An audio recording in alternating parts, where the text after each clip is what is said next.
પ્રોહિબિશનના ગુનામાં 1.5 વર્ષથી નાસ્તા ફરતા આરોપીને ઝડપી પાડતી સુરત શહેર એસઓજી. સુરત શહેર એસઓજીની ટીમ પેટ્રોલિંગમાં હતી તે દરમિયાન મળેલ બાતમીના આધારે લિંબાયત મીઠીખાણી પુલ પાસે આવેલ ઝૂંપડપટ્ટી પાસે જાહેરમાંથી આરોપી અબીદ મુનીર સૈયદ ઉંમર વર્ષ 41ને ઝડપી પાડવામાં આવ્યો છે.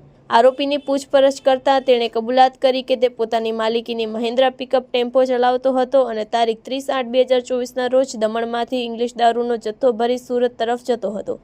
પારડી પોલીસે તેને શંકાસ્પદ હલનચલનને ધ્યાનમાં લઈ પીછો શરૂ કર્યો હતો. પોલીસનો પીછો જોયા બાદ આરોપી ગભરાઈ જઈ બગવાડા ગામની આસપાસ ટેમ્પો બિનવારસુ મૂકીને ફરાર થઈ ગયો હતો. આ અંગે પારડી પોલીસ મથકે ગુનો નોંધાયો હતો. આરોપીની કબૂલાત બાદ કાયદેસરની કાર્યવાહી હેઠળ ઝડપીને આગળની તપાસ માટે પારડી પોલીસને સોંપવામાં આવ્યો છે. Report by Haresh Rajput, Surat.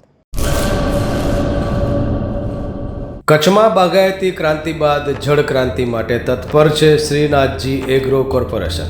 ખેડૂત મિત્રો માટે ખુશખબર, ખારા પાણીમાં પણ થશે ભરપૂર પાક. સબમર્સિબલ પંપના ડીલરો, ઇરિગેશનના ડીલરો અને એગ્રો સર્વિસ સેન્ટરના વેપારીઓ માટે બહોળા વેપારની સુવર્ણ તક એટલે કશ્યપ એન્ટીસ્કેલ સિસ્ટમ. આ મશીન ખારા પાણીને પણ ખેતી લાયક બનાવે છે. આ મશીન મેગ્નેટિક નથી, ડીલરશીપ આવકાર્યા. મોંઘું બિયારણ વાયું, સારું ખાતરય નાખ્યું, પણ આ ખારા પાણીને લીધે પાકનો ઉગાવ નો થયો તે નો જ થયો અને ઉપજય નો નીકળી. ભલા માણા મૂંઝાય છે શેનો?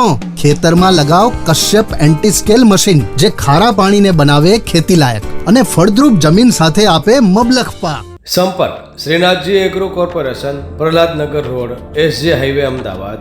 સંપર્ક મનોજભાઈ 98 250 20 3 31.